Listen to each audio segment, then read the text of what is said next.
Go inside the Crimson Tide with your hosts Rodney Orr and Gary Harris, keeping you informed on everything Alabama. And now, Tider Insider TV. The running back train at Alabama just keeps on chugging along. Toot toot. Damen Pierce, a four-star running back out of Bainbridge, Georgia, committed to the Crimson Tide over the weekend. Pierce is ranked as a top 100 prospect for the class of 2018. So he's got another year of high school football. And I tell you what, this guy has some special ability. We'll talk more about him in a moment. And good evening, everyone, and welcome in to another edition of Tider Insider TV, presented each and every week by Buffalo Rock, alongside Rodney Orr from TiderInsider.com. I'm WVUA 23 Sports Director Gary Harris. Tonight, courtesy of Buffalo Rock, we've got a Diet Pepsi Wild Cherry. Nice and cold, and great refreshment right there. Remember, pick up a Pepsi product the next time you're at your local grocery store or convenience store. All right, Rodney, Pierce joins a list of several high-profile running back commitments for the Tide. Alabama has two big names committed for 2017, top national recruit Najee Harris and local product Brian Robinson of Hillcrest High School. Now, Robinson flashed his skills at the Alabama 7-on-7 showcase over in Hoover last week. The Hillcrest back is looking to show off his versatility his senior season in high school and in his upcoming career at Alabama. Catching the ball out of the backfield is big for this guy. Feels great, knowing that colleges, the first thing they want is a running back they can catch out of the backfield. So being able to use my hands a little bit, it feels good just knowing you're not getting the ball in your hands, running the ball all the time. Being able to catch, it's good. Well, Rod, some fans have expressed concern about the running back unit this year. Now, we know the Tide has talent in the backfield, but not a lot of experience. But with all these commitments, it looks like the future is bright at the running back position. Let's go ahead and start with the latest commitment late last week from Damen Pierce, 2018 running back, Bainbridge, Georgia. Rodney, one thing about this guy is he's a 2018 recruit, but for Alabama to go ahead and take his commitment, that tells you how talented he is. And I'm telling you, this guy is powerful. That lower body, he just churns through would-be tacklers. Close to 210 pounds already, Gary. Again, he's that kind of running back that we've seen out of, from the Nick Saban group that he's recruited since he's been here. Low to the ground, very powerful, has good speed. Guy that rushed for 2,064 yards, 34 touchdowns last year, and he's one of the outstanding backs in the Southeast for the 2018 class. There you see how he runs with that power. Now, you did a story on this young man, and remember, this is all the way to 2018 now, not February next year. Right. He's right there in Kirby Smart's backyard. He seems, though, like he's sold on Alabama. What are the chances the Tide hangs on to him all the way until 2018? Well, not only is he in Kirby Smart's backyard, he goes to the same high school that Kirby went to. That's exactly right. So you know that Kirby certainly is going to continue to recruit him hard, as is several other schools. But, again, how can you really predict what a kid might do? These guys flip left and right, so it's very difficult. When I talk to him, very intelligent kid, but, Gary, he said that for the most part he felt like it was a solid commitment, but it didn't sound, when you're talking about a guy who still has that much time left, I would say keep him on watch. All right, 2017, two running back commitments. Alabama might even take a third. But let's begin with the local product, Brian Robinson from nearby Hillcrest High School, just down Highway 69 South from our studios. Now, this guy was a pretty good player. We knew a lot about him. But then against Clay Chalkville, when he blew up against one of the best programs in the state for over 400 yards, that's when people really said, this is a next-level guy. Yeah. Ran for 447 against the #1 team in the state last year. And I know I talked to some of the players at Clay Chalkville, and they thought that, some of them said, hey, this guy's the best running back in America. He's a big physical guy, runs really hard, has solid speed. Gary, again, he was a 1,500-yard rusher last year, and a guy that probably is going to have a tremendous year this year. Again, another big physical running back. Yeah, as you said, good speed. Probably not a burner, but at that size, do you really have to be? Picks his feet up a little high, but where's number 4? About the same size as T.J. Yeldon. Yeah. So may remind some people of that. Of course, the #1 running back in the country, according to most of these services, is Najee Harris, and he is also committed to Alabama. Difference, though, he's not just down the road. He's across the country out there on the left coast. Now, this is a guy that everybody wants. I mean, there's not a school in America that wouldn't take Najee Harris right now. He's Alabama's as far as the commitment is concerned. Obviously, he has all the tools in the world. It's going to be a battle to hang on to this guy, you think? Absolutely. It's going to be a battle. These recruiters aren't going to stop. He's been committed to Alabama for over a year out of Antioch. California. But watch out for USC, and I know that Urban Meyer from Ohio State's been trying really hard, but those West Coast schools certainly aren't going to give up on Najee Harris. And again, Najee Harris, Brian Robinson, they're in the 2017 class, so they would be guys that would sign this February. Since Nick Saban got to Alabama, Alabama has been running back you. Looks like that's going to continue. Well, last year, Derrick Henry won the Maxwell Award. Speaking of Bama running backs, given out to the top college football player in the country. This year, 2 of Henry's former teammates are on the Maxwell watch list, both on offense. Tight end O.J. Howard made the list after his breakout performance against Clemson in the national championship game, while another receiver for the Crimson Tide, Calvin Ridley, who will only be a sophomore, is also on the list. Ridley totaled over 1,000 yards on 89 catches in his true freshman season in 2015. The Bednarik watch list came out today as well. The Bednarik Award is given annually to the top defensive player in the college football ranks. Alabama led the watch list with 4 players. Isn't that phenomenal? I remember when you were excited if you got one on a Bednarik list. Jonathan Allen, Reuben Foster, Eddie Jackson, and Tim Williams. All seniors, Rodney, on that list. I mean, that to me is amazing, particularly when you look at that list. Jackson established himself last year. Allen established himself. But those other two, Reuben Foster had a good year, but Tim Williams, mainly just a sack artist. That shows you how much respect Alabama defense had 19 tackles last year. And again, he may be the best pass rusher in the country. And Jonathan Allen led the team in sacks with 12, and those guys were all highly recruited players. So it shows you the value of this great recruiting that Alabama's done. And again, you mentioned all of those guys are seniors. That's why it's important to recruit every year really high-quality players. And real quickly on offense, Ridley, phenomenal freshman year. It looks like he's going to be another Amari Cooper. O.J. Howard, now, the breakout game against Clemson, is that what we're going to see from him all season this year, or do you think that might have been an anomaly? Well, I don't want to say it's an anomaly. I do think, he had, 40 catches last year, so he didn't have a bad year. I know a lot of people complain that Alabama didn't throw the tight end more, but let's say this. When you're looking at the Alabama offense, this is the way they do it. It's a team offense. It's a balanced offense. They, generally speaking, Amari Cooper aside, they spread the ball around. They get it to various receivers. They get it in different running backs' hands. Last year was a little bit different with Derrick Henry having to carry the load from the running back spot. The year before, Amari Cooper is a wide receiver, but, they've got a ton of talent. All right, still to come on Tider Insider Television. The top high school football players in the country are headed to Oregon for the opening. We'll let you know what they're going to be looking to get done out there. Plus, Avery Johnson is raising expectations for Alabama men's basketball from within and from the outside. And coming up, we'll be welcoming your phone calls, emails, and tweets. The information, as always, is posted right there on your screen. The phone number, 205-348-WVUA. That's 348-9882. You can email us, TITV@WVUA23.com, or you can reach us on Twitter using the hashtag TITV. We'll be right back with the show that takes you inside the Crimson Tide. The award-winning Tider Insider TV is coming right back.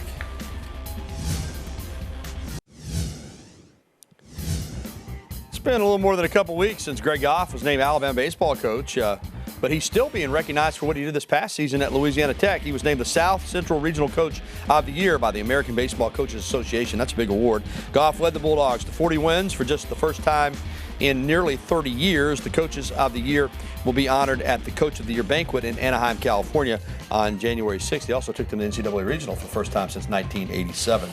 And welcome back to Tider Insider TV. Former Alabama basketball player Marcus Campbell has made quite the career since leaving the Capstone. In addition to playing professionally for years overseas, Campbell is a county commissioner in his home county of Sumter County, and he held his 16th annual Marcus Campbell Future Star Basketball Camp last week. The camp is held at Sumter Central High School and Livingston Junior High School, and it's a pretty good price, Rodney. You like this? How about free? Wow. Campbell was joined by several other former Alabama basketball players, including Erwin Dudley. Also, NBA star Charles Oakley, who is Marcus's cousin. Both are Alabama natives, and both reflected on the job Avery Johnson has done with the Crimson Tide and what they expect from Coach AJ this coming season. He did a lot of things no one weren't expecting him to do. 3 or 4 games, hey, we would have been in the NCAA tournament. So you cannot beat that for a coach coming in with a different personnel. Now he's getting the opportunity to get his personnel where he wants his personnel to be and his coaching staff where he wants it to be. So we're just expecting great things at the Capstone from Coach Johnson.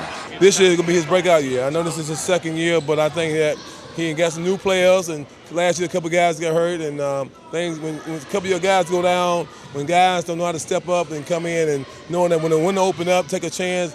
But I think this year Abrams should win 20-some games. Oakley just coming out and calling it 20-some games, and I don't want to disagree with him, Rodney. Yeah, he was a bad dude in the NBA. Yeah, 6'8", about 250, and he just as soon put you on the floor as he had. As he had not put you on the floor.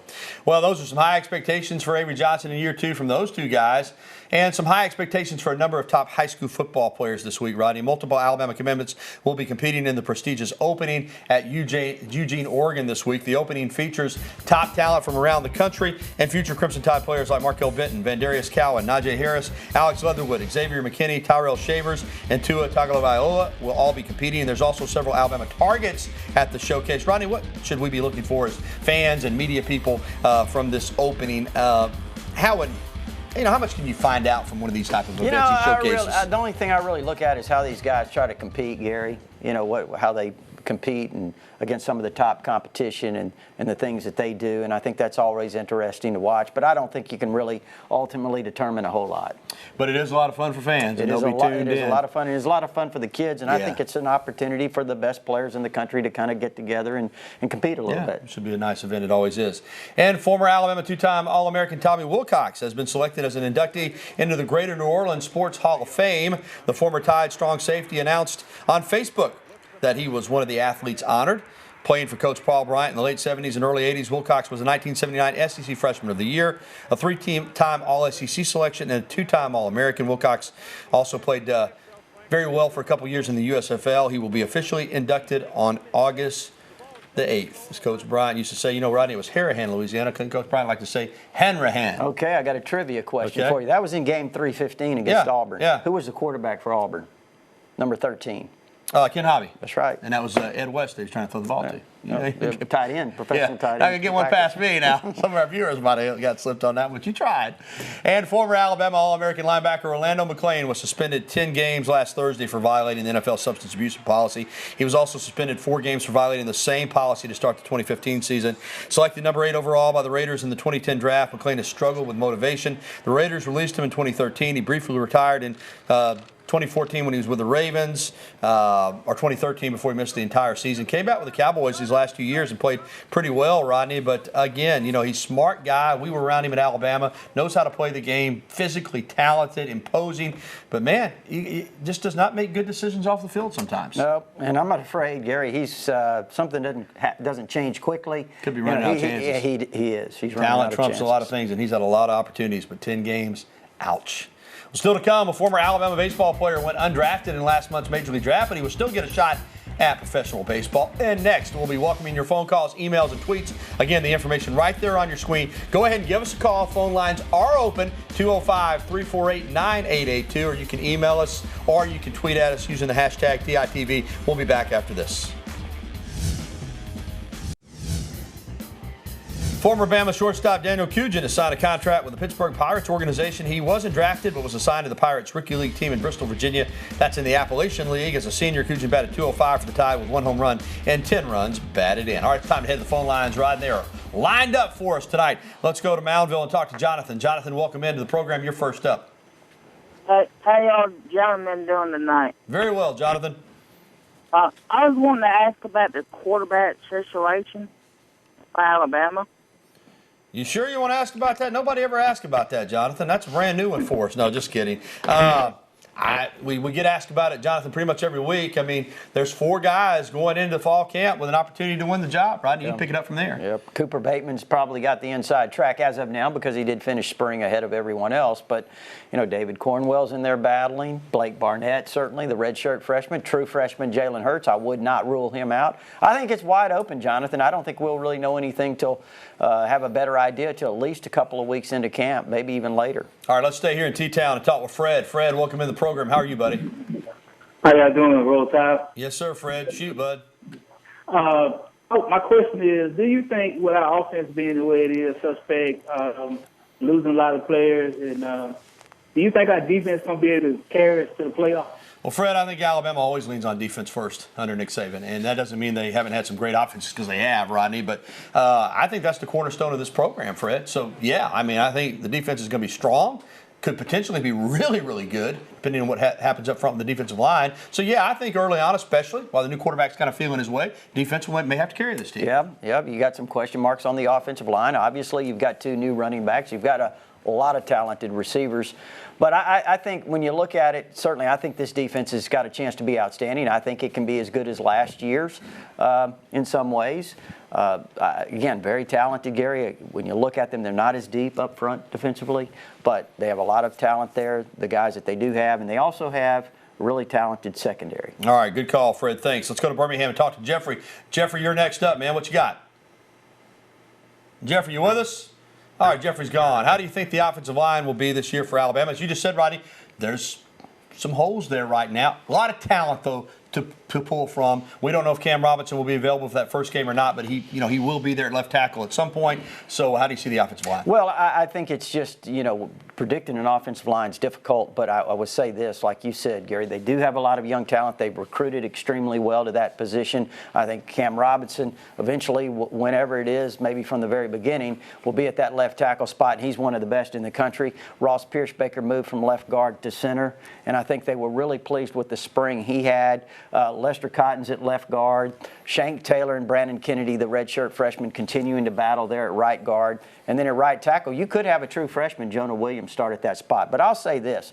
Those are the guys that ended up at those spots, number one, as we finish spring. But I think they'll probably do a few more experiments there early in the spring to make sure they get the best 5 guys in the best spots. All right, coming up next on TITV, speaking of trivia, a legendary Alabama coach is retiring. We'll look back at a career that includes 69 All-Americans and 21 SEC championships and 2 NCAA titles. Think about that one for a moment. And coming up, more of your phone calls, emails, and tweets. You see the information right there on your screen. 205-348-9882. Email us at TITV@WVUA23.com or send us a question or comment on Twitter using the hashtag TITV. We're right back with the only show that takes you inside the Crimson Tide, Tider Insider TV. We'll return after this timeout.